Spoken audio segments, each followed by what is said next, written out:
Itu tuh ilmu yang cukup serius karena ini hubungannya dengan bagaimana membukukan pengetahuan. Oke, assalamualaikum warahmatullahi wabarakatuh. Kita jumpa lagi di TTM ya. Bukan teman tapi mesra, tapi talking 30 minutes. Ya, kali ini kita ngobrol dengan Tarlen Handayani ya. Tarlen Handayani kan. Waalaikumsalam. Makasih ya Tarlen ya datang ke sini ya. Iya. Aduh, kita lama banget nggak ketemu ya. Iya benar. Akhirnya kita ketemu di Jogja ya. Ketemu di Jogja. Sebagai warga Jogja. Nah teman-teman ya, Tarlen ini dulu ya sampai sekarang pun dulu cukup terkenal karena banyak sekali terlibat dalam kegiatan buku. Nah kalau teman-teman yang tahun 2000-an awal pernah kenal namanya mailing list pasar buku, nah ini oknumnya ini. Ya. Terus yang kedua, Tarlen juga punya satu komunitas buku di Bandung namanya Tobocil, toko buku kecil ya. Nah aku ingin tahu dulu ya. Terus Tarlen ini kuliahnya di Universitas Islam Bandung jurusan jurnalistik ya. Dan juga pernah ngambil short course ya. Filsafat di Universitas Parahyangan. Ya. Nah, sampai sekarang masih aktif di buku sebenarnya ya, tapi dalam bentuk yang berbeda. Tapi kalau sebelum kita sampai ke sana ya, karena kulihat di Instagram Tarlen ini menyebut diri sebagai book binder ya. Book binder dan book artis. Nah, book binder tuh apa, book artis tuh apa nanti tapi kita bicarakan. Tapi saya mau tanya dulu kabar Tobocil gimana nih setelah hampir 2 dekade ya. 20 tahun 20 tahun. Oh ya, pas. Pas berarti 2001 waktu itu ya. 2001. Keren banget. Tapi masih ada nggak? Nah, jadi ulang tahun Tobocil 2 Mei 2021 ini. Asik. Dia 2 Mei ya berarti ya. Oke. Kami memutuskan untuk menyudahi offline-nya. Jadi tokonya akan tutup selamanya. Oke, aduh berita sedih dong kalau gitu tapi ya. Tapi ini sebenarnya transformasi aja. Transformasi. Karena kemudian versi online-nya akan tetap ada. Nggak, jadi Tobocil itu sebenarnya masih ada sampai sekarang. Masih ada di Bandung. Cuma memang problem toko berbasis komunitas itu biasanya lebih ke persoalan sewa ruang, biaya operasional yang semakin tahun semakin mahal, semakin tinggi ya. Semakin tinggi, apalagi di kota seperti Bandung yang harga ruang tuh sangat mahal. Sama aja lah Jogja. Lebih mahal daripada Jogja. Di Bandung setahun bisa 3 tahun di sini. Aduh.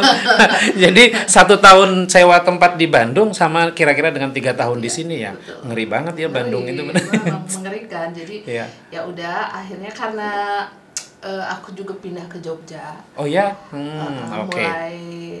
Mulai tahun ini lah, Februari tahun ini karena udah mengontrak sebuah rumah di Jogja. Oke. Jadi memang Tobocil tugasnya sudah selesai di Bandung. Jadi tanggal berapa? 2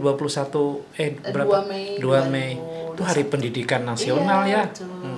Tapi akan berlanjut, kalau tokonya sendiri akan berlanjut dalam versi online.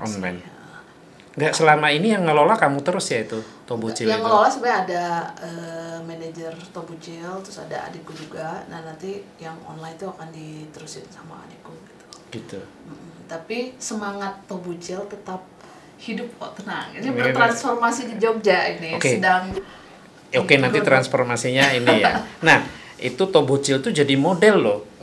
Kemudian di berbagai tempat muncullah komunitas-komunitas toko buku, baca buku gitu ya. Waktu itu kayaknya banyak orang yang berkunjung ke Tobocil. Aku udah pernah juga loh berkunjung ke sana, belajar ya. Beberapa tempat kan kita pindah 4 kali. Iya, bagus sekali. Aku ingat waktu itu pernah ada diskusi dengan Seno Gembira Jidarna kalau tidak salah. Seno dengan banyak sekali penulis Indonesia pernah mampir ke Tobocil dan berbagi sana sih. Dan beberapa tokoh penting di dunia sastra juga penerjemah asing segala macam juga mereka pernah berbagi di Tobocil gitu. Jadi sebenarnya banyak sekali. Jadi pernah ada teman yang mencoba mendata berapa banyak kegiatan yang pernah dibuat Tobocil itu ya lebih dari 1.000. Oh, 1.000 kegiatan event yang pernah dibikin. Bahwa dari klub yang reguler setiap minggu sampai yang sekali-sekali gitu, eksidental gitu, itu juga pernah cukup aktif gitu. Tapi memang aktivitas literasi ini kan sebenarnya juga sangat dipengaruhi oleh situasi sosial dan politik ya. Betul. Tobucil beruntung karena kita mulai di tahun 2001 ketika reformasi baru dimulai dan kanal-kanal penerbitan segala macam juga itu terbuka, semua penerjemahan buku secara bebas dilakukan dan Jogja adalah surganya gitu waktu itu ya. Waktu itu kita beruntung memulai di masa itu gitu. Jadi menyaksikan bagaimana kemudian dunia literasi yang selama ini dibelenggu oleh rezim Orde Baru itu membebaskan diri. Tapi kemudian juga itu seperti orang lari jarak cepat terus kecapean gitu. Iya, udah langsung sprint gitu kan. Sprint gitu ya. Terus tiba-tiba 2003 itu terjadi kenaikan harga BBM. Penerbitan berguguran satu persatu karena kemudian harga kertas menjadi mahal, ongkos produksi menjadi mahal gitu. Itu kemudian berguguran satu persatu dan itu kerasa banget ya perubahannya gitu. Kemudian juga yang paling signifikan adalah munculnya format sosial media. Itu kan tapi di awal 2010-an sudah ya. Iya, cuma itu udah mulai jadi aku mengamati bahwa di komunitas yang lain ya, komunitas musik kayak misalnya di Bandung gitu, biasanya orang tuh seneng ngumpul, diskusi itu benar-benar ngumpul bersama gitu, duduk bersama ngumpul-ngumpul. Lama-lama kemudian bikin blog, karena mulai ada format yang namanya blog. Orang mulai beropini lewat blog, ngumpulnya jadi mulai berkurang.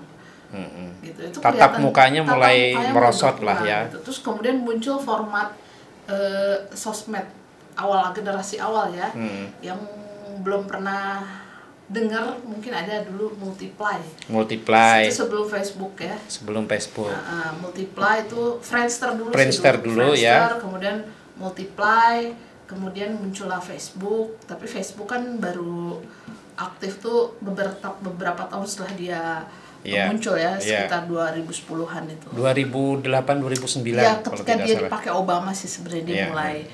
Nah, tapi terus Multiply hilang gitu, dan kemudian bergeser, komunitas itu pelan-pelan tuh bergeser jadi digital gitu. Tatap muka tuh jadi lebih ke orang nggak lagi semangat untuk mendiskusikan wacana kalau di Bandung, tapi lebih senang untuk belajar keterampilan. Nah, waktu itu juga kebetulan 2008 aku dapat beasiswa ke Amerika, pertukaran budaya waktu itu. Terus melihat ada perubahan di dunia komunitas yang mengarah ke craft.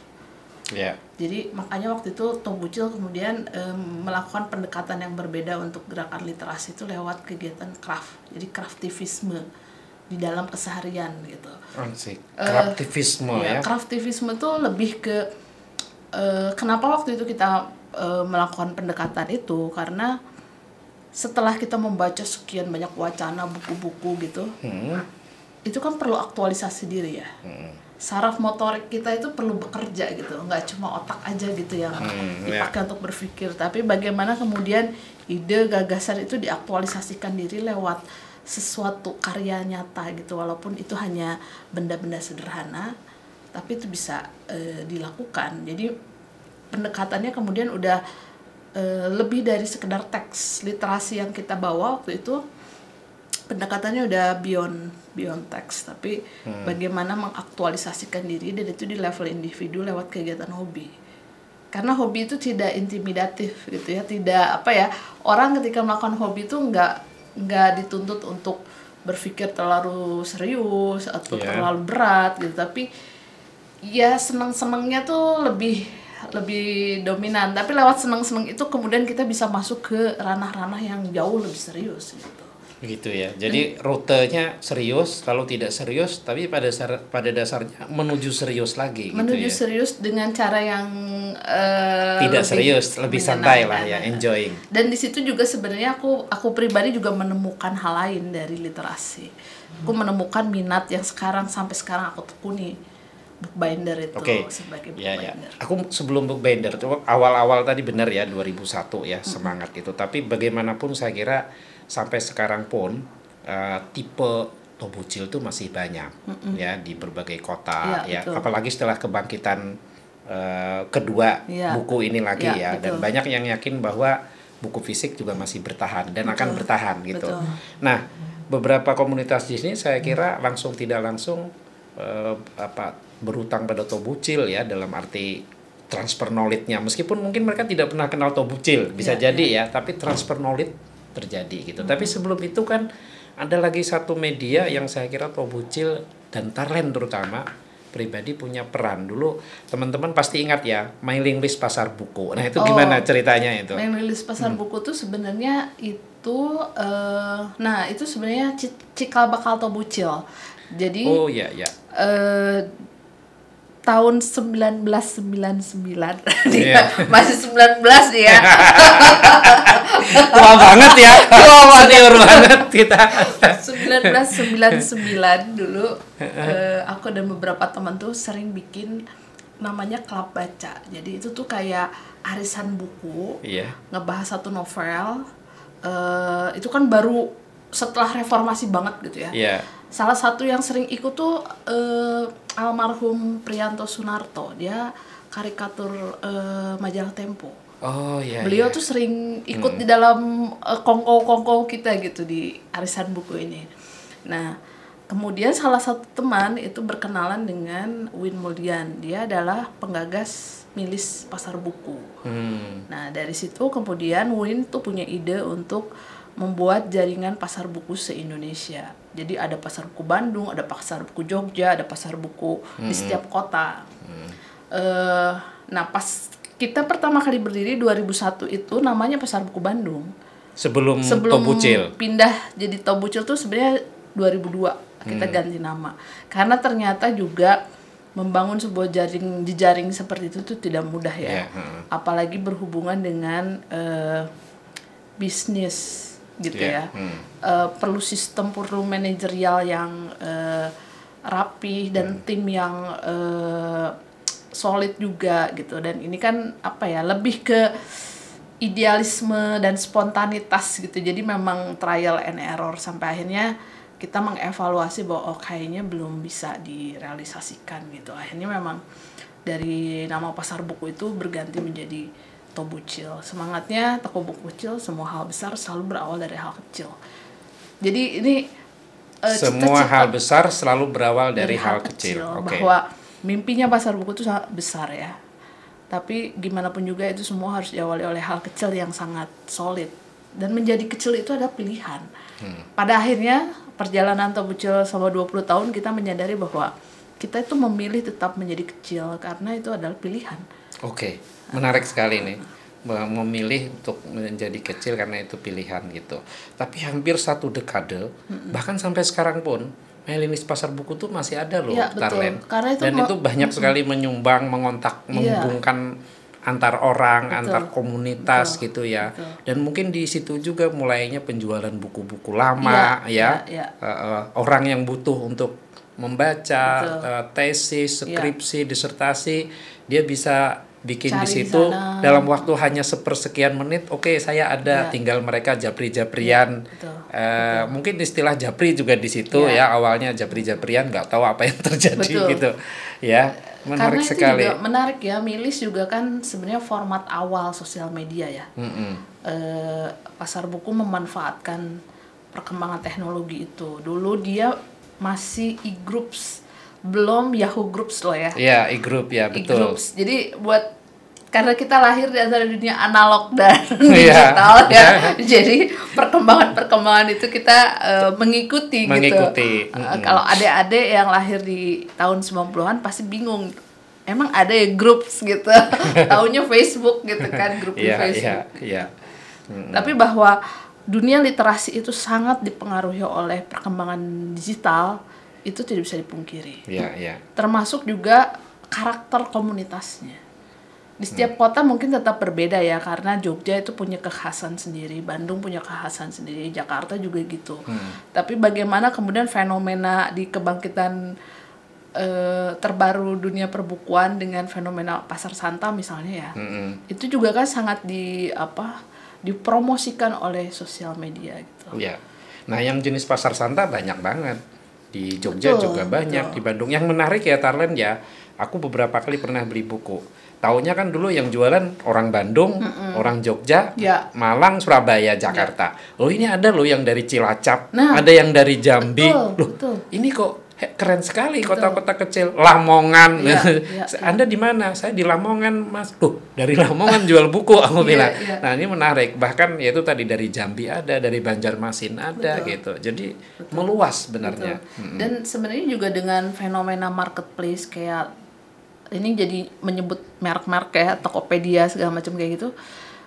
Kalau aku melihatnya ini justru peluang untuk memperkaya konten lokal ya. Ya. Karena kemudian teman-teman yang tinggal di Cilacap, di kota-kota kecil, di luar Jawa pun nggak perlu khawatir dengan persoalan distribusi lagi. Ya. Karena mereka kemudian punya kanal lain untuk bisa mendistribusikan secara langsung konten lokalnya gitu. Jadi memang kekayaan khasanah lokal, pengetahuan lokal itu yang menurut aku juga hari ini di tengah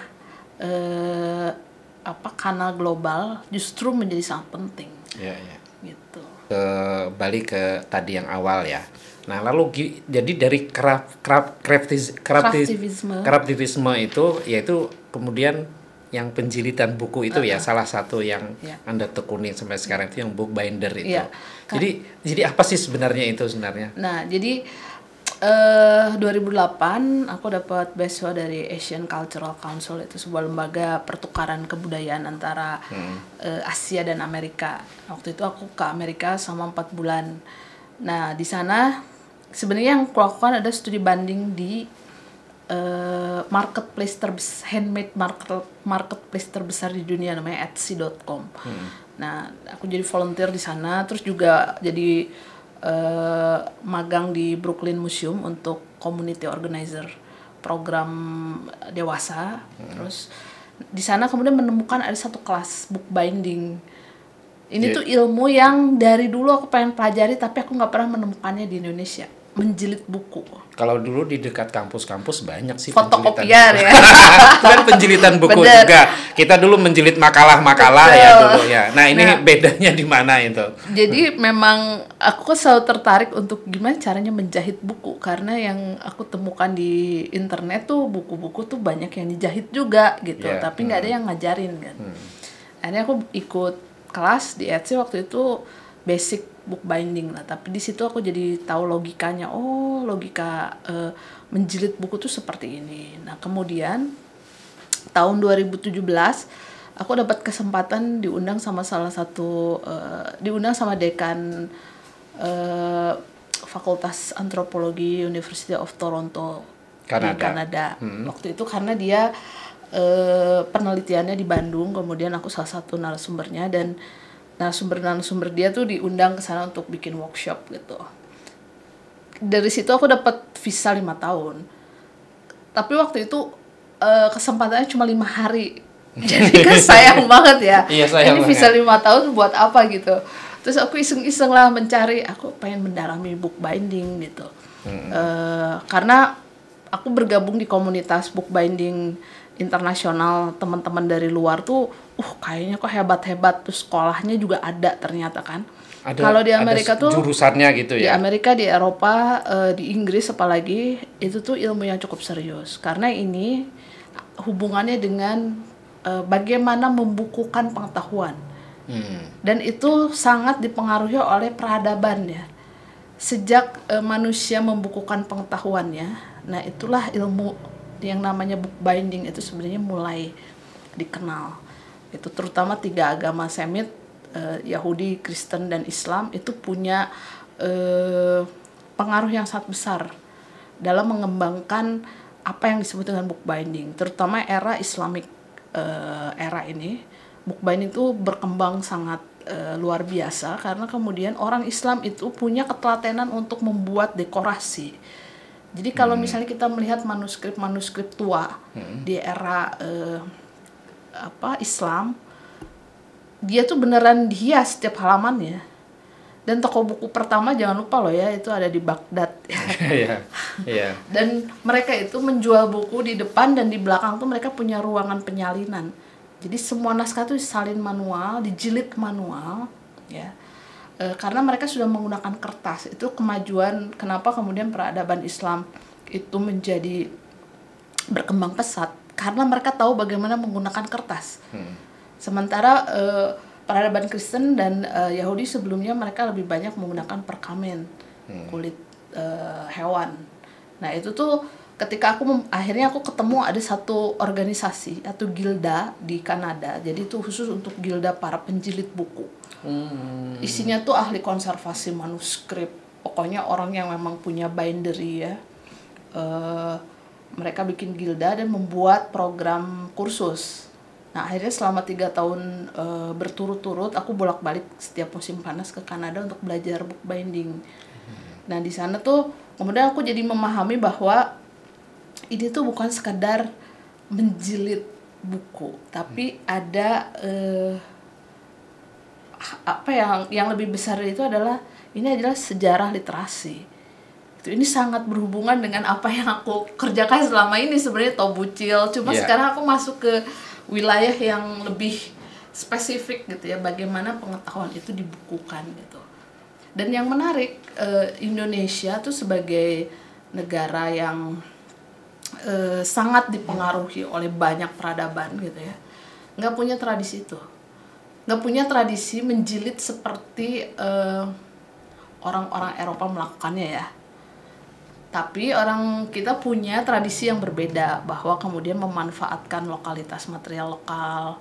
Kalau misalnya pernah melihat koleksi manuskrip Keraton Jogja, itu ada yang ditulis di atas kertas Eropa dan ada yang ditulis di atas kertas daluang.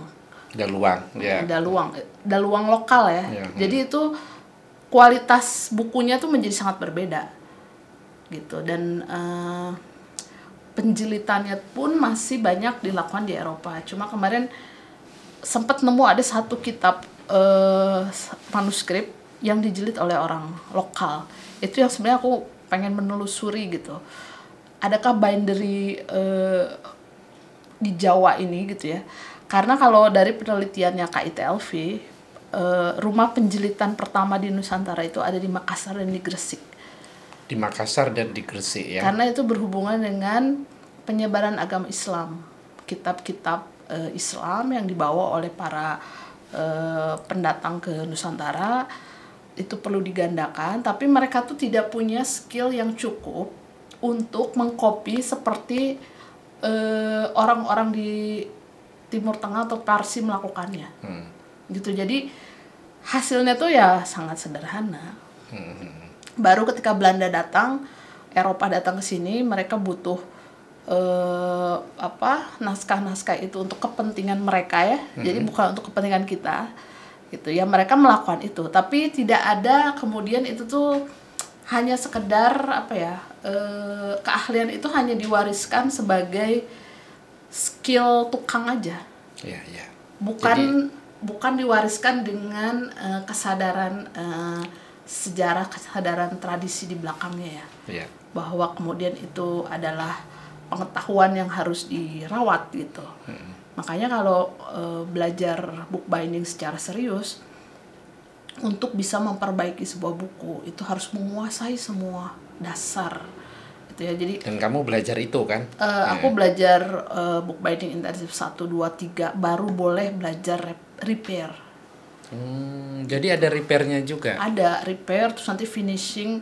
Kalau misalnya aku ikut kursusnya di American Bookbinding Academy, itu lebih kompleks lagi materinya, bahwa ada chemical for books, glue gitu ya. Jadi itu pelajarannya tuh satu kelas itu cuma belajar tentang macam-macam lem. Karena itu sangat kita harus kenal material supaya kita bisa melakukannya dengan baik. Dan sampai sekarang tuh kalau di Eropa tuh ada kompetisi tahunan yang sangat bergengsi, penjilitan untuk menentukan master selanjutnya gitu. Master penjilid selanjutnya. Masternya siapa, ini udah juara kompetisi ini berapa kali gitu. Hebat ya. Itu tuh bener-bener ini tuh ilmu yang sangat serius gitu sebenarnya gitu ya. Cuma di Indonesia karena kita seperti banyak hal yang lain juga, kita tuh banyak terputus-putus ya. Keterputusan sejarah gitu, fase-fasenya tuh nggak linear. Kita tuh kan semua bisa berjalan bersamaan tapi juga bisa terputus secara bersamaan juga gitu. Nah, termasuk juga hal seperti ini. Nah itu singkat cerita itu berarti Tarlen sekarang menjalankan penjilitan itu, artinya sudah boleh melakukan penjilitan itu, artinya secara profesional gitu menjilid buku itu ya di Indonesia. Jadi sejak terhitung mulai 2008 sampai sekarang aku fokus menekuni itu. 2018 maksudnya? 2008. 2008. Jadi sejak pertama kali aku ikut kursus yang basic di Amerika itu, kemudian mendalami di Kanada. Nah itu aku terus. Jadi banyak orang minta jasa gitu ya ke Tarlen? Belum terlalu banyak karena aku pun masih ini ya, masih itu kan masalah skill memperbaiki itu hubungannya dengan jam terbang juga gitu. Kemampuan aku menjilid dengan metode tradisional itu yang kemudian harus aku asah gitu. Karena kayak misalnya Mas Hairus pernah ada nitipin satu pasien buat aku ya. Iya, aku nitip satu kitab yang sangat ini. Itu menarik karena itu tekniknya sebenarnya itu bukan teknik yang dikenal di dunia penjilitan tradisional pada umumnya.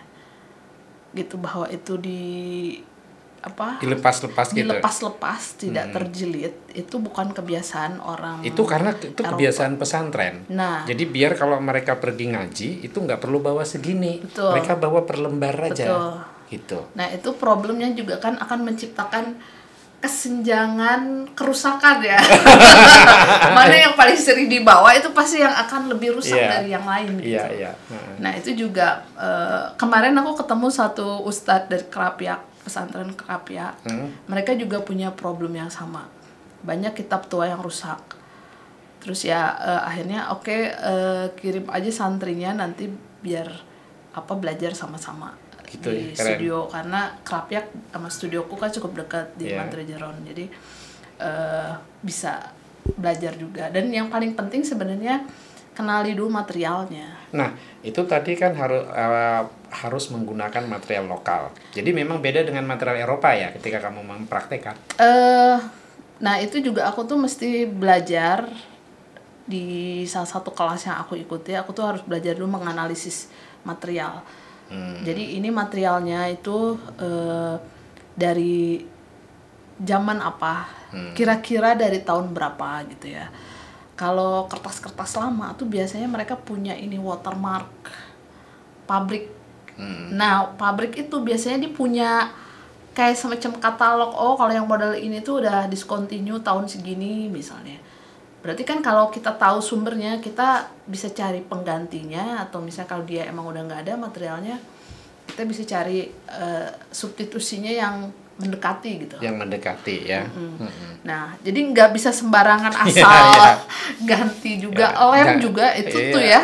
Nah, ini salah satu kesalahan yang sangat sering dilakukan di Indonesia. Sebenarnya di banyak tempat sih, bukan cuma di Indonesia.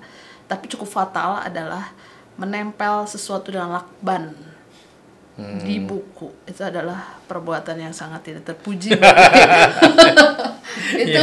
Itu beneran merusak, karena yang satu materialnya berbasis minyak, yang satu lagi selulosa. Jadi begitu dia nempel di atas kan kertas, memang buku kita sering dilakban sininya ya. Nah, itu setengah mati kalau harus dibersihin. Oh gitu ya.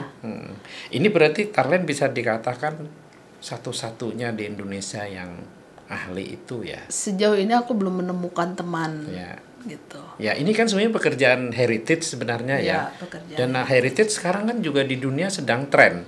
Heritage ya bangunan, building, betul. ya intangible heritage atau intangible heritage ya. Tapi ini mungkin banyak yang nggak nyentuh ya. Betul. Halo teman-teman heritage nih, banyak teman saya orang heritage nih. Anda harus ngundang Tarlen nih untuk tahu hal ini. Ini salah satu contoh juga, tahun kemarin aku sempat dapat kerjaan, nggak usah aku sebutin lembaganya ya. Tapi yang aku lakukan adalah menjilid salinan manuskrip keraton.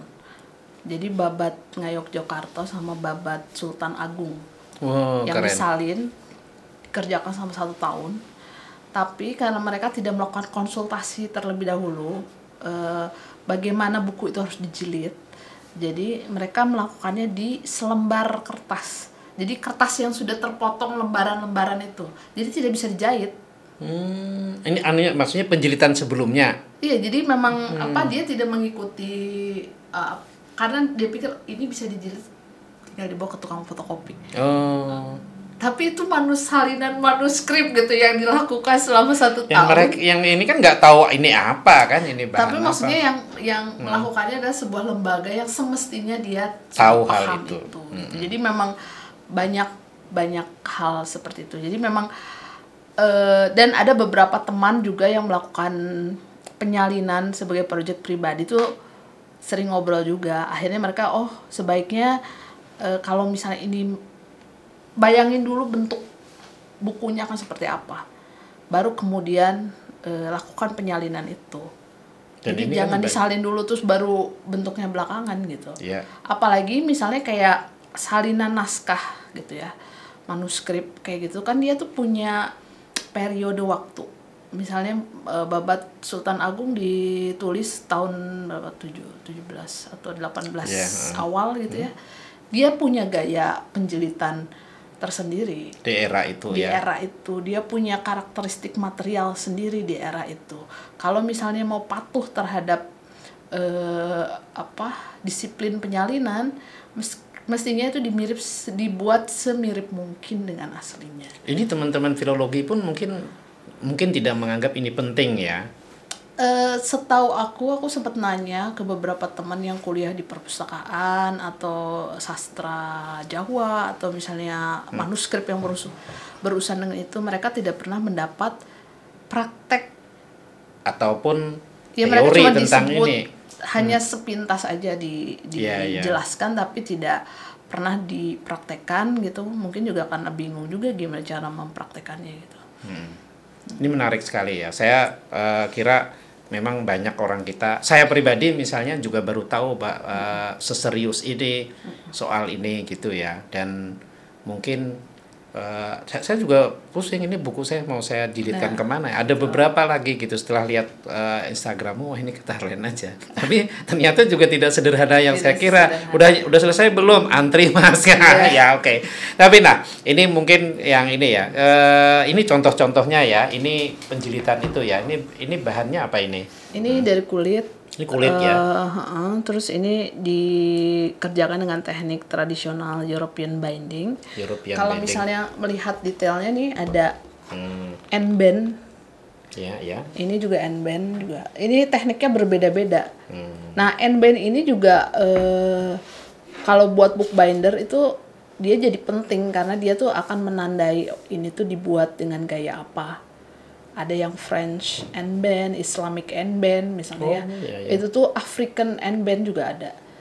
Gitu. Jadi ini bukunya pasti dibuat. Itu salah satu indikasi-indikasi yang bisa menjelaskan si skill itu dari mana asalnya gitu. Iya. Bahkan kalau misalnya bookbinding tradisional Italia itu, mereka tuh punya teknik-teknik tertentu untuk profesi tertentu. Kayak misalnya petugas pajak tahun 1600, bukunya tuh khas gitu, jilitannya seperti itu.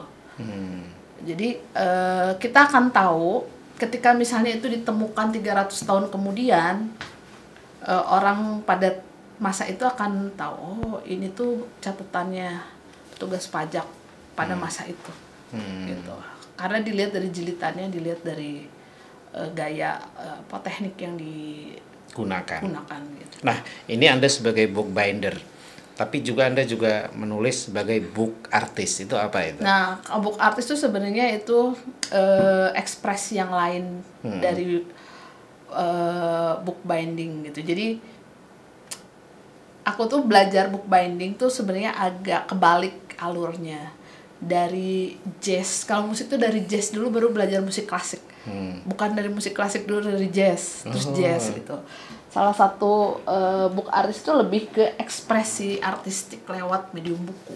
Oh iya ya. Ini salah satu pola, misalnya itu kan simbol zodiak yang aku aplikasikan ke pola-pola jahitan di buku. Kayak gitu. Wah, keren ya, Nah, keren ini sekali. polanya yang diciptakan gitu. Nah, ini lebih ke ekspresi bebas sih. Ini orang boleh pesan gitu ya? ke kamu? Kalau yang ini ya, kalau Iya. yang ini bisa pesan macam-macam. Oke. Cuma kalau yang ini memang memakan waktu lama ya. lumayan lama karena memang prosesnya itu nggak bisa diburu-buru. Misalnya kayak bagian ini harus dibiarin sampai kering dulu, baru bisa dilanjutin. Jadi nggak bisa langsung. Kamu mencari bahannya dari mana nih, kulit dengan kualitas kayak gini? Ini waktu itu pas praktek di Kanada ini. Untuk bikin 2 buku ini diperlukan waktu 8 hari. Gitu. Dan harus belajar nipisin. Arlen, terakhir kan aku juga lihat nih kegiatanmu yang apa ya, yang ada dana-dana apa itu ya. Ini terakhir nih. Ini apa sebenarnya? Apa persisnya apa sih? Jadi karena aku pindah ke Jogja nih, terus aku bertemu seorang teman yang langsung cukup nyambung, namanya Tiko Sukarso. Terus kami berkongsi membuat satu tempat kecil, jadi itu sebenarnya toko kecil. Namanya di Pakarsa Daya Katresna. Sebenarnya nama dia Tiko Sukarso dan namaku Tarlen Handayani.